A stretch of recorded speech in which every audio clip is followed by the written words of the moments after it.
Il y a le côté solitaire, parce qu'on est tout seul avec nos abeilles dans le rucher. Et en même temps, on est entouré de milliers d'insectes autour de nous.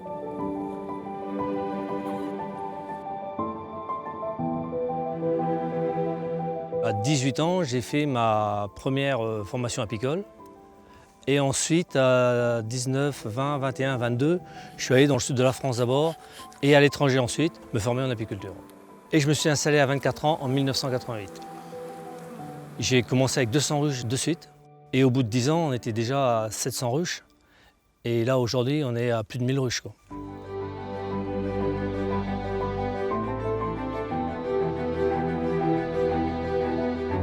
La stratégie de l'exploitation, ça a été dès le départ, faire de la transhumance. Actuellement, nous, on a 500 ruches qui restent en permanence sur Huelgoat et les Monts d'Arrée, sur lesquelles on fait de la petite transhumance, c'est-à-dire on va de 5 à 15 km. Et on a 500 autres ruches qui, elles, sont dans la région Grande Aquitaine. Et là, les ruches parcourent environ entre 700 et 900 km dans sa saison. Actuellement, 1000 ruches, on fait pour l'année 2019, on devrait faire environ 30 tonnes de miel. On est exactement à la même production qu'en 1992 avec 300 ruches. On a une mortalité qui avoisine les 30% tous les ans. Les aides à côté, elles sont quasiment inexistantes. Donc il faut qu'on se débrouille tout seul. Et pour ça, on est obligé de piocher dans les ruches qui sont très fortes au printemps pour remonter le cheptel petit à petit. Mais ce qu'on prend dans les ruches très fortes, c'est ça en moins de miel qu'on va faire. Et c'est ce décalage-là qui fait la différence entre 2019 et 1992.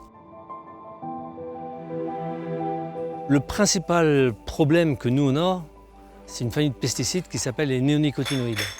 Quand la plante arrive en fleur, l'insecticide est toujours dans la plante, l'abeille se pose sous le colza, sous la feuille au tournesol, sous le maïs, et elle ne décolle plus. En même temps, on reste optimiste, malgré tout ce qui peut nous arriver et tout ce qui leur arrive à nos petites apidées. Là. Bon, c'est vrai que pour elles, c'est pas évident non plus. J'ai quand même bon espoir que les choses changent dans le bon sens. Depuis 4-5 ans, on a décidé d'être autonome au niveau de l'élevage de rennes. Ça nous est arrivé d'acheter des rennes à l'extérieur. On n'était pas satisfait de ce qu'on avait. Et c'est vrai que depuis, c'est flagrant qu'il y a un mieux et on le fait avec nos critères à nous.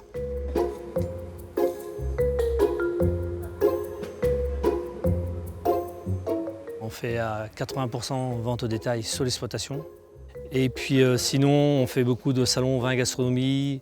On a un site internet aussi, on fait de la vente par correspondance. Et puis sinon, on a aussi quelques magasins de produits du terroir qui nous prennent nos produits. Merci beaucoup et bonne journée à vous. Merci. La transmission, elle est en marche. Bon, j'ai ma fille qui s'est installée en 2017 avec moi. Mon fils, lui, est salarié sur l'exploitation. Là, actuellement, il est en train de dépasser son père au niveau connaissance et motivation sur les ruches. Donc, ouais, ça roule, c'est super.